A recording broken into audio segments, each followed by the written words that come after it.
Hello, അസ്സലാമു അലൈക്കും. ചത്തിരിയുടെ മറ്റൊരു എപ്പിസോഡിലേക്ക് എല്ലാവർക്കും സ്വാഗതം. അപ്പോൾ ഇന്ന് ഞാൻ വന്നിട്ടുള്ളത് ഒരു കുഞ്ഞ് വീഡിയോയുമായിട്ടാണ്, ഒരു കുഞ്ഞു വ്ളോഗുമായിട്ടാണ്. അപ്പോൾ എന്നാലേ നമുക്ക് എല്ലാവർക്കും വീഡിയോയിലോട്ട് പോയാലോ? ശരി, പാ. അപ്പോൾ ഇന്നൊരു വീക്കെൻഡാണ്.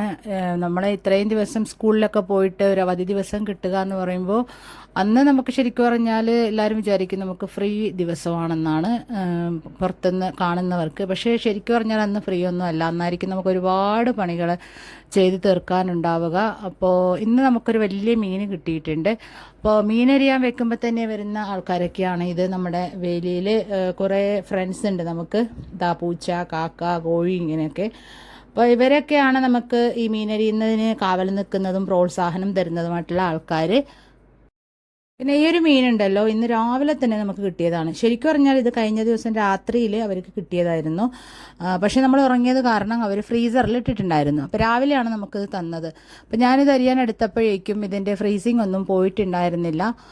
അപ്പോൾ ഞാൻ കുറച്ച് പാടുപെട്ടിട്ടൊക്കെ ട്രൈ ചെയ്തു. പക്ഷേ എന്നെക്കൊണ്ട് നടന്നില്ല. കാരണം ഇതിൽ ഐസ് മുഴുവനും പോകാതെ നമുക്കിത് കട്ട് ചെയ്തെടുക്കാൻ നല്ല പാടാണ്. പിന്നെ എൻ്റെ കയ്യിലുള്ള കത്തിക്കും വലിയ മൂർച്ചയൊന്നുമില്ല. ഞാൻ എങ്ങനെയെങ്കിലും ഒക്കെ ഒന്ന് അരിയുന്നതാണ്. ഇതല്ലേ പെട്ടെന്ന് തന്നെ ഇതിൻ്റെ മുറിച്ച പോകുന്നുണ്ട്. ഇന്നാളൊരു ദിവസം ഇത് മുറിച്ചാക്കിയതേ ഉള്ളൂ. ശരിക്കും പറഞ്ഞാൽ അരിയുന്നതിന് മുന്നേ തന്നെ ഒന്ന് മുറിച്ചാക്കണമായിരുന്നു.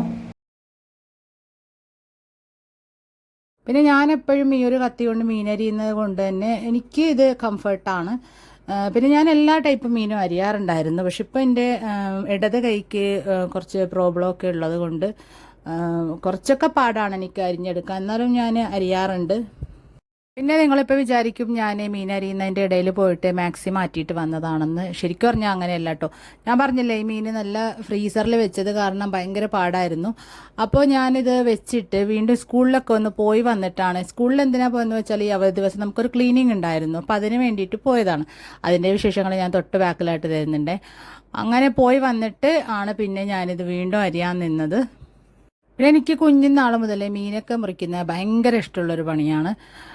ഞാൻ ചെറുതായ സമയത്തൊക്കെ എൻ്റെ വാപ്പയൊക്കെ എപ്പോഴും കടലിൽ പോകാനൊക്കെ ഇഷ്ടപ്പെടുന്ന, കടലിലൊക്കെ പോകുന്ന ഒരാളാണ്. അപ്പോൾ രാത്രിയാണ് വാപ്പ കടലിൽ നിന്ന് വരുന്നതെങ്കിലും എന്നെയൊക്കെ എണീപ്പിച്ചിരുത്തിയിട്ട് ആ മീനൊക്കെ കാണിച്ചു തരും. അങ്ങനെ വാപ്പ അരിയുന്നതൊക്കെ കണ്ടാണ് ഞാൻ പഠിച്ചത്. പക്ഷേ ഞാനല്ലേ ഈ ഒരു മീനിൻ്റെ കാര്യം പറയട്ടെ. നമ്മൾ സാധാരണ ചൂര ഉണ്ടല്ലോ, നമ്മുടെ ഇവിടെ കിട്ടുന്ന ചൂര, ആ ചൂരയുടെ തൊലി പൊളിക്കുന്ന പോലെ ഇതിൻ്റേത് എനിക്ക് വരുന്നില്ല. ശരിക്കും പറഞ്ഞാൽ ഇതിനൊരു എണ്ണമയമുണ്ട്. ഒരു എന്താണ്, ഇപ്പോൾ നെയ്യൊക്കെ പുരണ്ട പോലെയാണ് ഇതിൻ്റെ പുറം. അപ്പം അങ്ങനെ അതുകൊണ്ട് കുറേ കഷ്ടപ്പെട്ടിട്ടൊക്കെയാണ് എൻ്റെ തൊലി ഉരിക്കാനേ എനിക്ക് സാധിച്ചത്. ചില ആൾക്കാരൊക്കെ തൊലി കളയാറില്ല. എനിക്ക് പിന്നെ തൊലി കളയണം. എനിക്കല്ലെങ്കിൽ ഒരു വല്ലാത്ത ബുദ്ധിമുട്ടാണ്. ഇതിൻ്റെ തൊലിയിലാണ് പോഷകങ്ങളൊക്കെ ഉള്ളത് എന്നൊക്കെ ചില ആൾക്കാർ പറയാറുണ്ട്. എന്നാൽ എനിക്ക് ഇതിൻ്റെ തൊലിയൊന്നും ഇഷ്ടമില്ല. അതുകൊണ്ട് ഞാൻ എപ്പോഴും പൊളിച്ച് കളയാറാണ് പതിവ്. പിന്നെ ഇതിൻ്റെ വയറിൻ്റെ ഉള്ളിലുണ്ടല്ലോ നല്ല വലിയ മീനുമുട്ട ഉണ്ടായിരുന്നു. നമ്മളിവിടെ ഇതിനെ പലഞ്ഞി എന്നാട്ടോ പറയുക. വേറെ സ്ഥലങ്ങളിൽ ഇതിനെ എന്താ പറയുന്നതെന്ന് എനിക്ക് ഒന്ന് കമൻറ്റ് ബോക്സിൽ അറിയിക്കണേ. പനഞ്ഞിലെന്നും ചിലർ പറയാറുണ്ട്. പിന്നെ മീനുമുട്ട എന്നൊക്കെയല്ലേ നമ്മളെ കേരളത്തിലെ സുഹൃത്തുക്കൾ പറയുന്നത് ഞാൻ കേട്ടിട്ടുണ്ട്. അപ്പോൾ അങ്ങനെ വലുതായിരുന്നു, മീൻ വലുതല്ലേ, അപ്പോൾ അതുകൊണ്ട് വലിയ മീനുമുട്ടയാണ് ഇതിന് കിട്ടിയിട്ടുണ്ടായിരുന്നത്. ഈ മീൻ ഒരു 5 കിലോയോളം ഒക്കെ തൂക്കം വരും. ഞാൻ തൂക്കിയിട്ടില്ല, ഏകദേശം വെച്ച് ഞാൻ പറഞ്ഞതേ ഉള്ളൂ.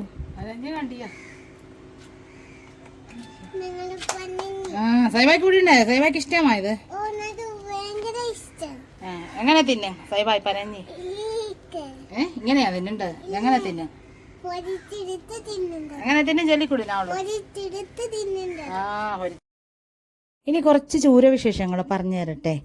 ചൂരയ്ക്ക് തന്നെ പല ഇനങ്ങളുണ്ട്. യെല്ലോഫിൻ ചൂര, ബ്ലൂഫിൻ ചൂര, ആൽബാക്കോർ ചൂര, സ്കിപ്പ് ജാക്ക് ചൂര, ബിഗൈ ചൂര തുടങ്ങിയ ഇതെനിക്കറിയാവുന്നതാണ്. ഇതല്ലാതെ വേറെയും കുറേ ഇനത്തിൽപ്പെട്ട ചൂരകളുണ്ട്. അപ്പോൾ ഈ ഓരോ ഇനത്തിൽപ്പെട്ട ഈ ചൂരകൾക്കൊക്കെയും വലിപ്പത്തിലും അതേപോലെ തന്നെ നിറത്തിലും ഏറ്റവും പ്രധാനമായിട്ടും സ്വാദിലും ഭയങ്കര വ്യത്യാസം ഉണ്ടാവും. ഇപ്പോൾ ചൂരയുടെ മാംസം നമുക്കറിയാം, ഇതിൽ ധാരാളം ഒമേഗ 3 അതേപോലെ തന്നെ കൊഴുപ്പ്, അമ്ലങ്ങൾ, ധാതുക്കൾ ഇവയൊക്കെയും ഇതിൽ ഹെവി ആയിട്ട് അടങ്ങിയിട്ടുണ്ട്. അതേപോലെ തന്നെ പ്രോട്ടീൻ അടങ്ങിയിരിക്കുന്നത് കൊണ്ട് തന്നെ ഡയറ്റിലൊക്കെ ഉൾപ്പെടുത്താൻ പറ്റിയ ഒരു മാംസമാണ് ചൂരയുടേത്. പിന്നെ ഈ യെല്ലോഫിൻ ചൂര എന്ന് പറയുമ്പോൾ അതിൻ്റെ ഒരു പ്രത്യേകത എന്ന് പറഞ്ഞാൽ അത് ഭയങ്കര വലിപ്പത്തിലായിരിക്കും ഉണ്ടാവുക. അത് മാത്രമല്ല മഞ്ഞ നിറത്തിലായിരിക്കും ഇതിൻ്റെ വാലും ചിറകുകളും ഉണ്ടായിരിക്കുക. പിന്നെ ബ്ലൂഫിൻ ചൂര എന്ന് പറഞ്ഞാലോ, ഈ ബ്ലൂഫിൻ ചൂരയുടെ ഏറ്റവും വലിയ പ്രത്യേകത എന്ന് പറഞ്ഞാൽ ലോകത്തിലെ തന്നെ ഏറ്റവും വില കൂടിയ ചൂര ഏതാണെന്ന് ചോദിച്ചാൽ ബ്ലൂഫിൻ ചൂരയായിരിക്കും. ഇതിൻ്റെ മാംസത്തിന് ഭയങ്കര കനമായിരിക്കും. പിന്നെ ഈ ആൽബാക്കോർ ചൂര എന്ന് പറയുന്നത് ഇതിന് വെള്ളച്ചൂര എന്നും കോമൺ ആയിട്ട് പറയപ്പെടുന്നുണ്ട്. ഇത് ഈ കാൻ ട്യൂണ ഉണ്ടല്ലോ അതിലൊക്കെ കൂടുതലായിട്ട് യൂസ് ആക്കുന്നുണ്ട്. പിന്നെ സ്കിപ്പ് ജാക്ക് ചൂര നമ്മൾ സാധാരണ എപ്പോഴും കണ്ടുവരുന്ന ടൈപ്പ് ഒരു ചൂരയാണ്. ഇതിന് ചെറിയ വലിപ്പമായിരിക്കും, ഒരു മീഡിയം സൈസൊക്കെ വലിപ്പമായിരിക്കും. ഇതും ഈ കാൻ ഫിഷിൽ സാധാരണയായിട്ട് യൂസ് ആക്കുന്നുണ്ട്. പിന്നെ ഈ ബിഗ് ഐ ചൂര ഉണ്ടല്ലോ, വലിയ കണ്ണുകളൊക്കെ ഉള്ളത്, ഇത് നല്ല ആഴക്കടലിലാണ് ഇത് കാണപ്പെടുക. പിന്നെ ലോങ് ടൈൽ ചൂര എന്ന് പറഞ്ഞിട്ട് മറ്റൊരു ഇനത്തിൽപ്പെട്ട ചൂരയാണ്. അതിൻ്റെ പേരിൽ തന്നെ അറിയാം, ലോങ് ടൈൽ എന്ന് പറയുമ്പോൾ അതിൻ്റെ വാലിന് നല്ല നീളമുള്ള ടൈപ്പ് ചൂരയാണ്. അപ്പോൾ അത് അങ്ങനെയൊക്കെയാണ് ചൂര വിശേഷങ്ങൾ. അങ്ങനെ നമ്മുടെ കയ്യിലുള്ള ചൂര നമ്മൾ വെട്ടി അങ്ങനെ വൃത്തിയാക്കിയിട്ടുണ്ട്. പിന്നെ വറുക്കാനുള്ളതും മുളകുണ്ടാക്കാനുള്ളതും നമുക്ക് ഫ്രിഡ്ജിലേക്ക് കയറ്റി വെക്കാനുള്ളതും കുറേ നാളത്തേക്ക് യൂസ് ആക്കാനുള്ളതാണ്.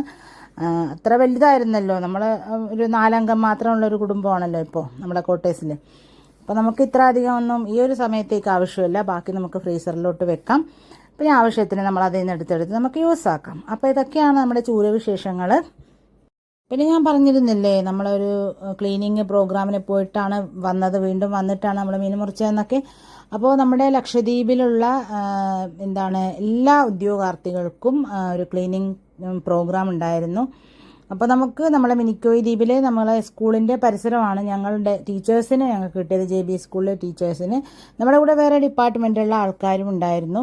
അപ്പോൾ പബ്ലിക് സ്റ്റേജും അതിൻ്റെ ആ ഒരു പരിസരവുമാണ് നമുക്ക് കിട്ടിയിരുന്ന ഏരിയ. അപ്പോൾ ഇപ്പോൾ എന്തിനാണ് ഈ ഒരു ക്ലീനിങ് നമ്മൾ നടത്തിയതെന്ന് വെച്ചാൽ 2025 ഓഗസ്റ്റ് 15 ഈ വരുന്ന വെള്ളിയാഴ്ച ഇന്ത്യ അതിൻ്റെ 79ാമത് സ്വാതന്ത്ര്യദിനം ആഘോഷിക്കുകയാണ്. അപ്പോൾ 1947 ബ്രിട്ടീഷ് ഭരണത്തിൽ നിന്നും സ്വാതന്ത്ര്യം നേടിയ ഈ ഒരു മഹത്തായ ദിനത്തിൽ വരവേൽക്കാൻ വേണ്ടിയിട്ട് നമ്മളെ ലക്ഷദ്വീപ് ഒരുങ്ങിക്കഴിഞ്ഞിരിക്കുകയാണ്. ഒരു കോളനി വൽകൃത രാഷ്ട്രത്തിൽ നിന്ന് ലോകത്തിലെ ഏറ്റവും വലിയ ജനാധിപത്യ രാജ്യത്തിലേക്കുള്ള ഇന്ത്യയുടെ പരിവർത്തനത്തിന്റെ ശക്തമായ ഒരു രൂപകമായി ഈ ദേശീയ അവധി ദിനം പ്രവർത്തിക്കുന്നു. സ്വാതന്ത്ര്യസമര സേനാനികൾ നടത്തിയ ത്യാഗങ്ങളെ പ്രതിഫലിപ്പിക്കുകയും രാജ്യത്തിന്റെ പുരോഗതിയും ഐക്യവും ആഘോഷിക്കുകയും ചെയ്യുന്ന ഈ ദിവസം ശക്തമായ ദേശസ്നേഹത്താൽ സവിശേഷമാണ്. അപ്പോൾ ഈ ഒരു ദിനത്തിനെ വരവേൽക്കുന്നതിന് വേണ്ടിയിട്ട് നമ്മുടെ നാടും നമ്മുടെ പരിസരവും നമ്മുടെ വീടും ഒക്കെ ഇവിടെ ഒരുങ്ങിക്കഴിഞ്ഞിരിക്കുകയാണ്. പിന്നെ മിനിക്കോയെ സംബന്ധിച്ച് പറയുകയാണെങ്കിൽ നമുക്ക് മിനിക്കോയിൽ ഈ ഒരു ആഗസ്റ്റ് 15 സ്വാതന്ത്ര്യദിന ആഘോഷ പരിപാടികളെന്ന് പറയുമ്പോൾ ലക്ഷദ്വീപിലെ മറ്റ് സ്ഥലങ്ങളെ അപേക്ഷിച്ച് വളരെയധികം ആഘോഷപൂർവ്വമാണ് ഈ ഒരു ദിനത്തെ അവർ വരവേൽക്കുന്നത്. പിന്നെ നമ്മുടെ തലസ്ഥാന നഗരിയിലും നല്ല രീതിയിൽ തന്നെയാണ് ആഘോഷിക്കുന്നത്. മറ്റ് സ്ഥലങ്ങളിലും ആഘോഷങ്ങളൊക്കെയും ഒന്നിനും കുറവില്ല. എങ്കിലും മിനിക്കോയിലെ ആഘോഷങ്ങൾക്ക് ഒരു പ്രത്യേക ഭംഗിയും അതേപോലെ തന്നെ നമ്മൾ വേറൊരു സ്ഥലത്ത് ഇവിടെ നിന്ന് നമ്മൾ ആഘോഷം കണ്ടിട്ട് പോയി കഴിഞ്ഞാലും ആഗസ്റ്റ് 15 ആകുമ്പോൾ നമുക്ക് മിനിക്കോയിലൊന്ന് എത്തിയാൽ മതി എന്ന് തോന്നിപ്പോകുന്ന തരത്തിലുള്ള ആഘോഷങ്ങളാണ് മിനിക്കോയ് ദ്വീപിലെ ആഗസ്റ്റ് 15 എന്ന് പറയുന്നത്. അത്രയ്ക്ക് മനോഹരമാണ് ഇവിടത്തേത്. അങ്ങനെ അന്നേ ദിവസം ഈ ഒരു പബ്ലിക് സ്റ്റേജിൽ ഒരുപാട് കലാപരിപാടികളും ദേശസ്നേഹം തുളുമ്പുന്ന നൃത്ത രൂപങ്ങളും ഒക്കെയും അരങ്ങേറുന്നുണ്ട്. അപ്പം നമ്മുടെ സ്കൂളിലെ കുട്ടികളും പങ്കെടുക്കുന്നുണ്ട്. പിന്നെ പബ്ലിക്കിനും ഒരുപാട് പരിപാടികളുണ്ട്. അപ്പോൾ ഈ സ്റ്റേജിൻ്റെ പരിസരത്തൊക്കെ ആയിട്ട് ഒരുപാട് ചെടികൾ ഇങ്ങനെ വളർന്നു നിൽക്കുന്നുണ്ടായിരുന്നു. അതിനെയൊക്കെ പറിച്ചിട്ടൊന്ന് വൃത്തിയാക്കുക എന്നുള്ളതായിരുന്നു നമ്മൾ ഇന്ന് വന്നിരിക്കുന്നതിൽ ഏറ്റവും കഠിനമായ ഒരു പ്രവൃത്തി. പക്ഷെ അതൊക്കെ നമ്മൾക്ക് ഈസി അല്ലേ, എല്ലാവരും കൂടി ചെയ്താലേ അല്ലേ. അപ്പോൾ അങ്ങനെ നമ്മളതൊക്കെയും വൃത്തിയാക്കിയിട്ടുണ്ടായിരുന്നു. അപ്പോൾ എല്ലാവരും കൂടി ചെയ്തത് കൊണ്ട് തന്നെ വളരെ പെട്ടെന്ന് തന്നെ നമ്മളെ പണികളൊക്കെയും അവിടെ കഴിഞ്ഞിട്ടുണ്ടായിരുന്നു. നമ്മൾ ഉദ്ദേശിച്ച ടൈമിനുള്ളിൽ തന്നെ നമ്മളെല്ലാ കാര്യങ്ങളും അവിടെ കഴിഞ്ഞു. അതുപോലെ തന്നെ നമുക്ക് നല്ലൊരു റിഫ്രഷ്മെൻറ്റും കിട്ടിയിട്ടുണ്ടായിരുന്നു. കൂൾ ഡ്രിങ്ക്സ് ഒക്കെ തന്നിട്ടുണ്ടായിരുന്നു. പിന്നെ അതൊക്കെ കുടിച്ചിട്ടാണ് നമ്മൾ എനർജിയൊക്കെ ബൂസ്റ്റൺ ചെയ്തിട്ടാണ് പിന്നെ ബാക്കി പണികളൊക്കെ നമ്മൾ ചെയ്തത്.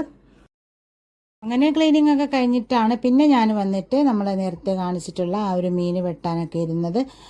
പിന്നെ ഇന്നൊരു അവധി ദിവസമെന്ന് ഞാൻ പറഞ്ഞില്ലേ. അപ്പോൾ അന്നത്തെ ദിവസം കുറച്ച് മഴയൊക്കെ പെയ്തുവെങ്കിലും നമുക്ക് എപ്പോൾ മഴ പെയ്താലും വെയിലായാലും ഒക്കെ കറങ്ങാൻ പോകലെന്ന് പറയുന്നത് ഇവിടെ വന്നതിന് ശേഷം തുടങ്ങിയ ഒരു സ്വഭാവമാണ്. ഇപ്പോൾ എല്ലാ ദിവസവും ഒന്ന് വൈകുന്നേരം ആകുമ്പോൾ ഇറങ്ങിയില്ലെങ്കിൽ എന്തോ പോലെയാണ്. അപ്പോൾ വൈകുന്നേരം ആകുമ്പോൾ ഒന്ന് ജസ്റ്റ് ഒന്ന് കറങ്ങാനൊക്കെ ഇറങ്ങും. അങ്ങനെ പോയി. അപ്പോൾ ചെറുതായിട്ടൊന്ന് മഴയൊക്കെ പെയ്തു, അതൊന്നും നമ്മൾ വഹിക്കുന്നില്ല. അങ്ങനെ പോയപ്പോൾ കുറേ ചക്കന്മാരുണ്ട് അവിടെ പാലത്തിൻ്റെ അവിടെ പട്ടം പറപ്പിച്ചുകൊണ്ടിരിക്കുകയായിരുന്നു. അങ്ങനെ ഇവിടുത്തെ ഒരു മെയിൻ ഒരു ഹോബി എന്ന് വേണമെങ്കിൽ നമുക്ക് പറയാം പട്ടം പറപ്പിക്കുന്നത്. ഞാൻ എന്തായാലും ഡീറ്റെയിൽ ആയിട്ടൊരു വീഡിയോ ഇവിടെ ചെയ്യുന്നുണ്ട് എന്തായാലും. അപ്പോൾ വരും ദിവസങ്ങളിൽ അത് ഞാൻ എന്തായാലും അപ്ലോഡ് ചെയ്യുന്നതായിരിക്കും.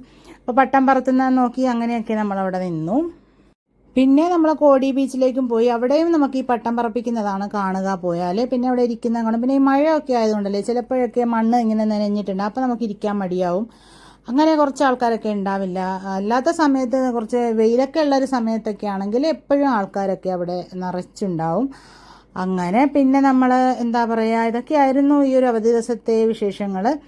അപ്പോൾ തിരക്കുള്ളൊരു ദിവസമായിരുന്നു എങ്കിലും നമ്മൾ പിന്നെ വിട്ടുകൊടുക്കൂലല്ലോ കറക്കത്തിന്. അങ്ങനെ എപ്പോഴും പറയുന്ന പോലെ തന്നെ പുതിയ വീഡിയോയും പുതിയ വിശേഷങ്ങളും ഒക്കെ ആയിട്ട് ഞാൻ വരുന്നതായിരിക്കും. നിങ്ങളുടെ സപ്പോർട്ട് ഉണ്ടാവും എന്നുള്ള വിശ്വാസത്തോടു കൂടി പുതിയ വീഡിയോയുമായി വരുന്നവരേക്കും അസ്സലാമു അലൈക്കും.